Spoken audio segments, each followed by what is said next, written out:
Para receber todas as novidades do canal, inscreva-se e se curtir o vídeo, clique em gostei. Aproveite para acompanhar a Rede Super nas redes sociais. É momento de reflexão, de pensar no que temos feito Verdade. com a vida que Deus nos deu, não é mesmo? É verdade, é verdade. Às vezes, não ficar perdendo tempo com coisa pequena, não. Vamos aproveitar, vamos curtir o outro, vamos cuidar de nós, vamos cuidar de quem Deus tem colocado ao nosso redor. Fica perdendo tempo com picuinha, não, porque passa tudo muito rápido. Verdade, né, Carol? E a Bíblia fala que a gente vive a cada dia trazendo à nossa memória aquilo que nos traz a esperança. Isso. E a esperança, ela traz alegria à nossa vida, mesmo nos momentos difíceis, né? Essa reflexão deu até um friozinho, Carol. Não é fácil, Nossa, porque é uma difícil. certeza que nós vamos viver e nós vamos passar por isso. É verdade. E hoje, no De Tudo Um Pouco, né, Vanessa, nós vamos falar sobre a morte. A morte. E como nós cristãos devemos lidar com ela e com o luto. Nós recebemos a psicóloga Maria da Conceição César, nossa parceiríssima aqui, e a psicóloga Jane Teodoro, que vai estar aqui também. Muito bom dia, sejam muito bem-vindas. As duas que vai estar trabalhando aí, como a gente vai estar batendo um papo sobre os enlutados. A psicóloga Jane trabalha com os enlutados no Ministério Clínica da Alma, não é isso mesmo? Isso mesmo. Que bom, e vai nos ajudar muito. E além dessas duas profissionais, de primeira nós temos aqui o pastor Paulo Figueiredo, que há um mês, o filho dele, de 25 anos, ele morreu por intoxicação alimentar. Muito bom dia, seja muito bem-vindo, pastor. Obrigado, eu que agradeço essa oportunidade. Creio que através do nosso testemunho aqui, muitas vidas vão ser edificadas para a glória do Senhor Jesus. Amém, Com amém. certeza, amém. Não é fácil, né? Mas é possível. É Sempre verdade. nós passamos, né, gente, por situações tão difíceis na nossa vida. Mas eu acho que a gente tem a oportunidade de mostrar para as pessoas que estão nos assistindo que com Jesus a gente pode fazer a diferença. E Jesus em nós. Fico vendo, pastor, seu testemunho, já contou um pouquinho aqui pra gente, testemunho maravilhoso. Amém. E Deus já falou aqui no meu coração, tão pouquinho que a gente conversou. Eu tenho certeza, Carol, que esse testemunho, né, vai fazer diferença na vida de muitas pessoas. Com certeza. Eu queria começar pelos psicólogos falando sobre o ser humano. Nós não nascemos para morrer, nascemos para a vida. Falar um pouquinho dessa dificuldade que nós temos com as perdas. Como lidar? Porque fala, como cristão lidar com a morte? Mas a gente é ser humano do mesmo jeito que aquele que não é cristão, né? Então, como funciona isso para o nosso organismo, para o nosso corpo? Eu queria que vocês falassem um pouquinho. É interessante notar que, na verdade, nós não lidamos muito bem com essa ideia de morte, né? Exatamente porque o Senhor nos criou para sermos eternos. Então, nós temos esse confronto com uma realidade que nos apresenta, né, que é a finitude do ser. É verdade. Né? E nós temos que aprender na experiência a lidar com isso. Né? O ser humano é inerente a ele eternalizar, inclusive, as coisas, os relacionamentos, né? Então, as relações de trabalho, os relacionamentos, né? Marido, filho, nós sempre queremos eternalizar isso. Certo. Então, quando nós confrontamos com uma parada, muitas das vezes brusca, porque ninguém está esperando ou se preparando para isso, né? Então vem aí uma dor, eu costumo falar assim, que é como se te arrancasse mesmo algo que é seu. Né? É verdade. Então mexe também com essa ideia nossa de pertencimento. Não, o outro é meu, então eu estou perdendo, né? Eu vou falar um pouquinho da minha experiência. A primeira perda que eu tive é interessante, foi uma perda enquanto criança, mas foi um miquinho que eu tinha de estimação. E era um macaquinho mesmo, de verdade. Papai tinha me dado de presente. Então eu vivenciei aquele luto e foi muito bom, porque meu pai, enquanto sábio, ele deixou eu chorar, ele deixou eu gritar, ele acompanhou, nós fizemos um funeral para o Miquinho. Muito bom. Olha. Né? Enterramos o Miquinho. Quantos anos você tinha? 5 anos. Importante. Sepultamos o Miquinho no jardim, plantamos uma árvore diferente para o Miquinho. Né? Então, assim, isso é bom porque a morte, essa finitude, essa parada, ela faz parte da vida. É verdade. Né? Parece paradoxo, mas ela faz parte da vida. Então, inclusive até para as nossas crianças, filhos, é importante ir colocando e ensinando e deixando experimentar. Muitas vezes a gente vê pais que assim, o menino perdeu um gato, ele repõe outro. O menino perdeu um peixinho, ele repõe outro. Às vezes nem explica, né, o que não aconteceu é assim. com o próprio animal. Exatamente, tem que deixar vivenciar, né, essa perda. Então, nós somos eternos, né, em Cristo, mas aqui existe um tempo. Eu costumo dizer que nós somos igual livro também, né? Tem livro de 5 páginas, né? Tem livro de 200. Né? Então, nós não sabemos, por isso que a palavra diz, né, Senhor, nos ensina a contar os nossos dias. Em que página que eu estou? É verdade. Mas, de qualquer forma, essa página é minha responsabilidade. É verdade. Né? Então, eu tenho que saber o que eu escrevo a cada página. E o Senhor ali, Ele vai, de alguma maneira, porque até algumas situações vai te sinalizando também. O Senhor é bom. É né? verdade. Então, mas nós temos que ter esse confronto com uma realidade, né? Até para a gente saber lidar com ela. Né? Ora, muito bom. Gostei demais dessa resposta. Vai ter tudo a ver com o nosso quadro Vida em Família de hoje. com Você certeza. deu um exemplo da sua infância, né? Tá bom. Mas, Jane, explica pra gente, quando ela fala que quando criança ela teve um momento ali de perda e que ela passou pela fase do luto, passou. O luto existe um tempo definido para ele acontecer e acabar, porque tem pessoas que às vezes perdem um ente querido e passa 3, 4 anos, a pessoa está em estado de depressão, angustiada. O luto tem fase, tem tempo para ele começar e tem meio, fim? Tem. A gente coloca 2 anos, né? Um período onde a pessoa pode trabalhar esse luto de uma maneira muito funcional. Né? A partir desse período de 2 anos, é colocado que a pessoa está num luto muito disfuncional, onde ela prolonga muito esse sofrimento, né? Que já não é dor mais, né? Mas é um sofrimento, já onde não elaborou essa dor no momento que poderia ter sido elaborado. Né? Tem as fases do luto que a gente trabalha também, mas não é uma maneira muito certinha. Né? As pessoas podem ir e voltar em cada fase. E as fases? E as fases, Jane? Tem a primeira fase, que é a fase da negação, onde acontece aquele choque, né, da notícia. Não. Isso, não é possível, né, não está acontecendo, né? Isso, então existe essa primeira fase.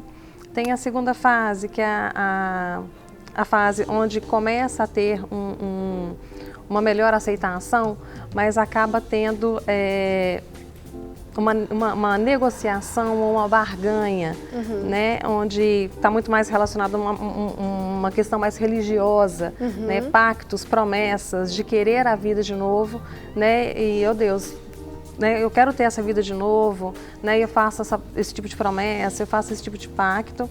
Tem um momento da depressão, né, onde começa a ficha realmente a cair, onde a pessoa tem uma tristeza muito grande, né, em relação a essa perda e, por fim, a questão da aceitação, né, onde a pessoa passa por essas fases, vai elaborando essas fases e a aceitação é realmente onde ela introjeta mesmo esse momento do luto, né, esse momento da perda. Jane, existe no meio desse desenvolvimento das fases, existe raiva também? É normal a pessoa ficar com raiva? Chateado com Deus? Por que Deus fez isso com a gente? Por que tinha que acontecer isso comigo, né? Por que não levou a mim e não o meu filho, né? Se eu tivesse feito isso, então...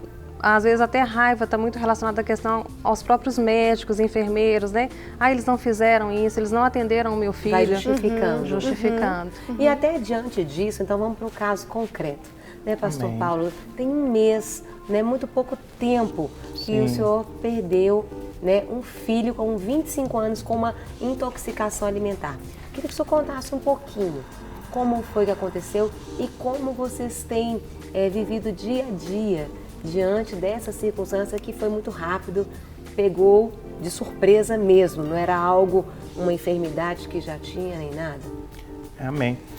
O que acontece, o Guilherme ele chegou na semana toda, como eu disse, né, ele comeu, alimentou de verduras e assim, e omelete, e chegou na sexta-feira, no sábado à noite, ele estava sentindo uma inflamação na mão. Aí vomitou a noite. Você até falou, porque antes ele estava contando nos bastidores, né? Você falou que ele praticava esportes, né? Sim. Ele era um jovem sadio, né? Ele corria, estava na academia. E assim, na semana ele se propôs ele mesmo se comer verdura, ele mesmo filmava e falava, ó, vocês têm que uma ser... alimentação saudável. Exatamente. Ele falou assim, vocês têm que ser um jovem, vocês têm que ser pessoas comer igual eu, alimentar algo mais sadio, por quê? Para nós prolongar os meus anos de vida, e ele estava querendo passar isso para a gente. para a família, que ele era um jovem que ele filmava tudo que ele fazia, ele gostava de filmar. Registrava. Registrava, exatamente. Então, enfim, ele chegou no sábado à noite e com a mão já estava começando a ser uma inflamação na mão. E assim, a gente deu para ele um anti-inflamatório e ele começou a vomitar a noite toda. Aí de manhã a gente levantou, ele estava bem. E assim, né? Ele falou, não, estou bem, mas estou um pouquinho disposto. Aí eu fui para a igreja de manhã, isso já foi no domingo. E na hora que acabou o culto, meio-dia, minha filha me liga, Paloma, e fala, pai, o Guilherme está saindo umas manchas nele e tudo. Eu fui rapidinho para casa e ali na hora que eu liguei para o SAMU, estava mais agarrado, né? Porque hoje a gente sabe que a demanda é muito grande. É verdade. Eu falei, eu mesmo vou levar meu filho. Na hora que eu peguei ele para levá-lo, ele já não estava enxergando bem, né? A luz, falou, pai, eu não estou vendo. Coloquei-o no carro e levei. E tinha um jogo do Cruzeiro ali no Mineirão ali, e assim, estava ruim muito para rápido, passar. né, pastor? Muito rápido. E não tinha como eu vir com ele para a Unimed, né? Pelo plano dele. Aí nós fomos fazer o primeiro atendimento dele em Venda Nova, numa UPA. Sim. E ali, ao chegar, os médicos também ficou perdido, porque já começou a dar, deu nele ali um choque epilético, né? Porque essa bactéria, essa superbactéria, ela vai para o sangue. E ali ele começou a sair as manchas, já manchar os dedos, as pernas, e o médico muito assustado. E ali eu pude ficar com ele de 1h da tarde até às 6h, que foi o tempo que a Unimed liberou o carro para vir buscar ele, para levar ele para um hospital com mais recursos. Mas enfim, ali naquele momento, ele mesmo olhou e disse, né, pai, será que eu vou morrer? Eu falei com ele, filho, você é imortal, porque a palavra do Senhor diz que nós somos imortais, porque você conhece a palavra do Senhor. Você se lembra quando em 2001, quando eu fazia seminário, eu ali ensinava você a palavra do Senhor, dava um chocolate para você e para sua irmã, e assim, para vocês ir gravando a palavra do Senhor.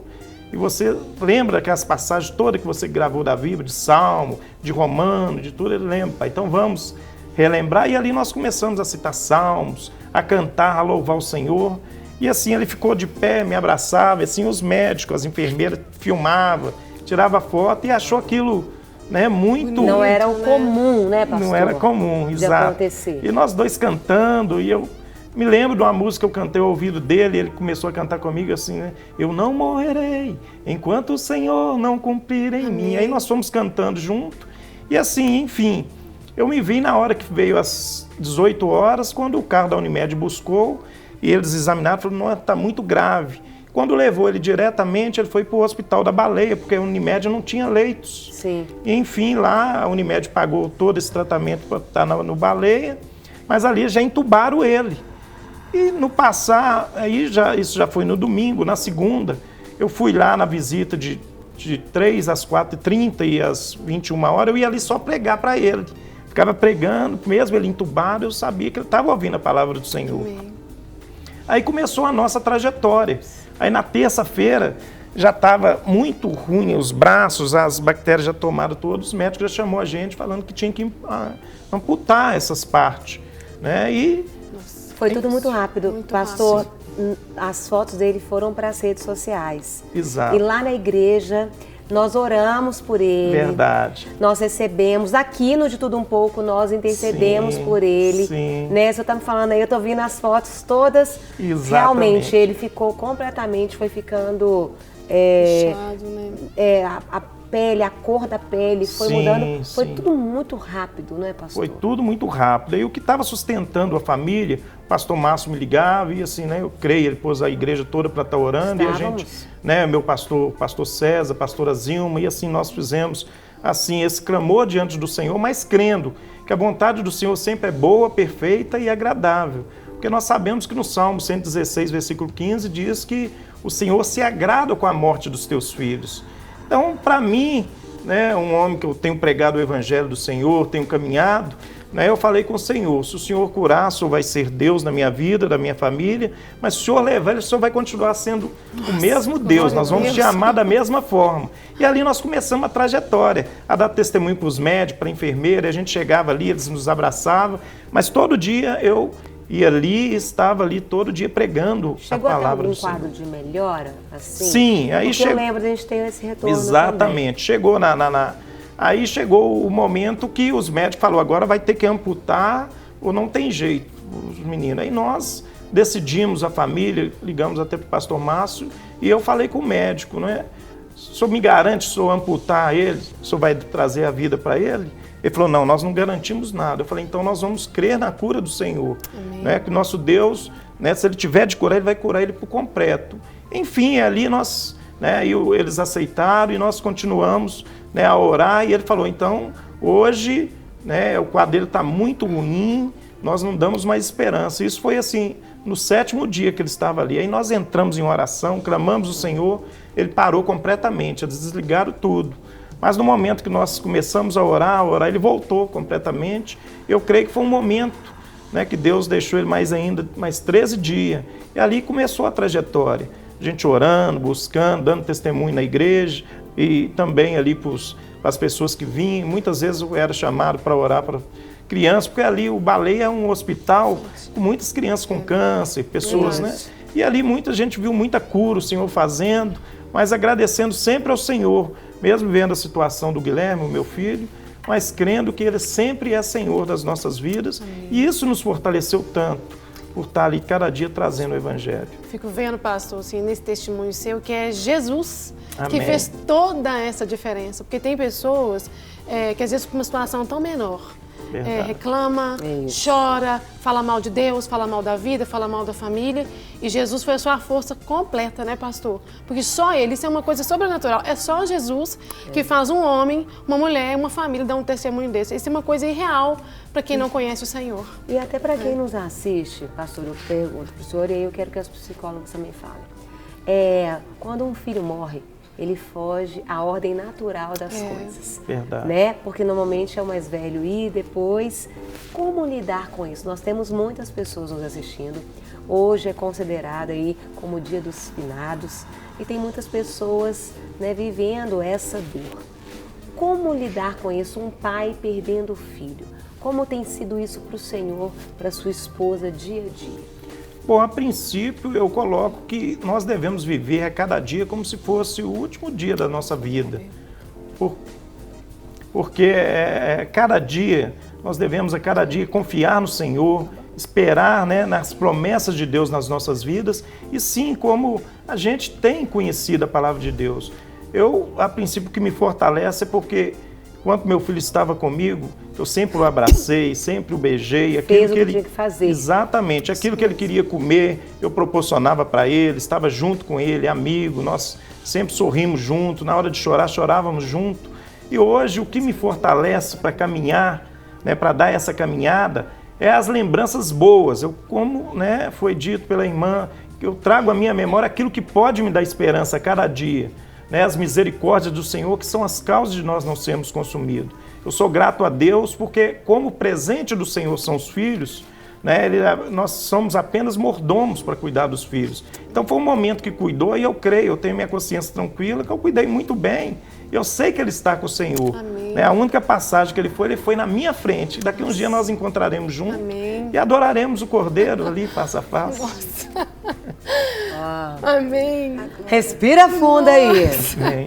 Não é fácil. Quero fazer uma pergunta para o psicólogo Maria da Conceição. Me ajuda nessa pergunta aqui.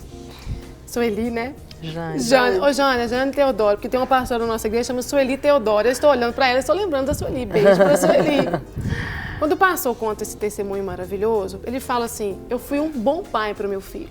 Eu cuidei dele. Então, hoje não tem culpa, porque eu fiz o meu melhor. Sim. Quem sabe, assim, tem alguém nos assistindo que perdeu alguém querido na família, mas enquanto essa pessoa estava viva, você não foi legal, não atendia os pedidos daquela pessoa, era rude, não foi carinhoso, não teve afeto, e hoje essa pessoa não está mais na sua casa, na sua família, e você fica aí corroído, né, por esse sentimento de culpa. Como superar isso? É o seguinte, existe uma necessidade, né, de auto-perdão, né? Por aquilo que eu fiz ou deixei de fazer. Inclusive, faz uma diferença muito grande no luto, em como vivencia o luto. Porque quando a pessoa se sente culpada, é gerada angústia, né? A angústia é aquela sensação de que o que eu poderia fazer e não fiz, não é nem o que eu fiz e errei, não. Porque quando você erra, você conserta. mas a questão é o que eu poderia ter feito. A omissão. Isso. E dependendo de certas situações, nós temos que nos entender impotentes, né? Porque potente, né, só o Senhor. Né? Então, enfrente a certas situações, e não é a morte, mas até o processo, o tratamento, aonde eu fui, porque eu deveria ter corrido mais, eu deveria. E isso não funciona. Né? E é interessante, a palavra nos traz, eu estou lembrando agora de 3 tipos de luto que é muito interessante. Um foi Jó, né? E Deus deu, Deus tirou. O Jó acabou não vivenciando muito bem o luto dele. Né? É verdade. Tanto é que ele adoeceu. Né? Depois ele passa por uma elaboração, um tratamento, né? Ali psicológico, intensivo, junto com os amigos, porque ele não vivenciou. Ele só deu graças a Deus, claro, mas ele não vivenciou o luto. Ele poderia ter glorificado o Senhor, mas peraí, deixa eu chorar, deixa eu berrar. Eu perdi 7 filhos. Muita coisa. O irmão perdeu 1, Jó perdeu 7. Todos. Né? E assim, 10 minutos de diferença um para o outro. Então, você vê que foi um luto mal vivenciado. E acabou que Jó acabou adoecendo, me parece até com câncer, se a gente for ver, né, era úlceras pelo corpo e tal, então pode até ter sido um câncer. Davi chorou, berrou, fez jejum, fez tudo o que ele podia ter feito por aquele filho. Quando o filho morre, ele vai tomar banho, vai alimentar, né? Quer dizer, foi um luto interessante do Davi. Né? Já é um outro luto diferente. Ele fez tudo o que ele podia ter feito, e quando o filho, né, até porque o Senhor já tinha avisado que ia levar mesmo, ele acalma, ele fica em paz. E Lázaro, né? Marta e Maria vivenciaram também um outro tipo de luto, desesperaram, né? Culparam a Jesus, porque se o Senhor tivesse chegado aqui, não teria acontecido. Né, ele não teria acontecido. Nosso Deus é Deus de 4 dias depois. É verdade. O tempo dele é diferente do nosso. Tanto é que ressuscitou Lázaro. 4 dias depois. 4 dias depois. Mas você vê que elas vivenciaram uma forma de luto diferente. Verdade. Mas é importante vivenciar o luto. Não tem tempo, né? Cada pessoa é um caso. Eu perdi minha mãe há 18 anos, perdi meu pai em maio desse ano e perdi meu esposo, vai fazer exatamente 4 anos nessa segunda-feira, né? Está fazendo. Então, assim, foram lutos diferentes também para mim, né? Foram perdas de morte, mas os lutos foram diferentes, né? Sofri cada luto de uma forma e vivenciei cada forma diferente. Em fases diferentes da vida também, em fases diferentes. Agora existe o resgate, sabe, Vanessa? Deus nos permite resgates. Quando algo que nós não fizemos por a gente vai fazer por outro. Isso mesmo. E eu vi isso exatamente com a minha mãe, porque eu não morava em Belo Horizonte, então naquele momento dela eu não vivenciei muito, porque eu estava em outra cidade, com filhas e tudo mais, mas eu resgatei tudo no meu esposo. Quando quando ele faleceu, o pessoal falou assim, vai fazer velório? Eu falei, eu velei ele a noite toda com ele ainda aqui. Então agora que ele faleceu, eu não faço questão. Né? Se a parentela dele fizer questão, tudo bem, nós vamos fazer. Mas o velar foi ainda com ele próximo de mim, né? Conversei, pedi perdão, ele pediu aquela coisa, a despedida. Você viveu todo o processo. Vivi todo o processo até o final. E estava com ele quando ele cessou de respirar. Eu vi ele parando, sabe? E sem máquina, sem nada, porque foi em casa. Então foi tudo vivenciado, uma realidade. Dói demais, né? Mas nós precisamos vivenciar, porque senão continua doendo. É verdade. Né?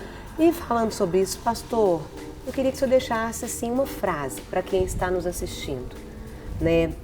Pais que perderam filhos também, e nada melhor do que o senhor que tem autoridade para falar sobre isso. Né? A gente está encerrando com o senhor aqui, a gente quer agradecer, né, por vir e em tão pouco tempo ser usado como instrumento na vida das pessoas. Deixa uma frase para os pais que nos assistem agora. Amém. A frase que eu tenho para dizer é o que eu tomo de experiência para a minha vida. A palavra do Senhor nosso Deus, ela é remédio para o nosso corpo e vitamina para os nossos ossos. E quando nós pegamos a palavra de Deus, nós estamos firmados nessas promessas. Porque a promessa está ali, né? Eu estou bem certo que nem a morte, nem a vida, nem anjo, nem principado, nem poder, nem altura, e nenhuma criatura vai nos separar do amor de Deus. Quando nós estamos firmados na palavra do Senhor, não tem depressão, não tem ansiedade, não tem nada. Nós temos a confiança que nós estamos aqui somente como um instrumento. Os nossos filhos são somente herança do Senhor para nós cuidarmos, né, para o Senhor e sermos firmes a cada dia, saber que as promessas de Deus jamais serão frustradas nas nossas vidas quando nós confiamos completamente nele, porque a alegria do Senhor sim é a nossa força. Amém. Obrigada. Para receber todas as novidades do canal, inscreva-se e se curtir o vídeo, clique em gostei. Aproveite para acompanhar a Rede Super nas redes sociais.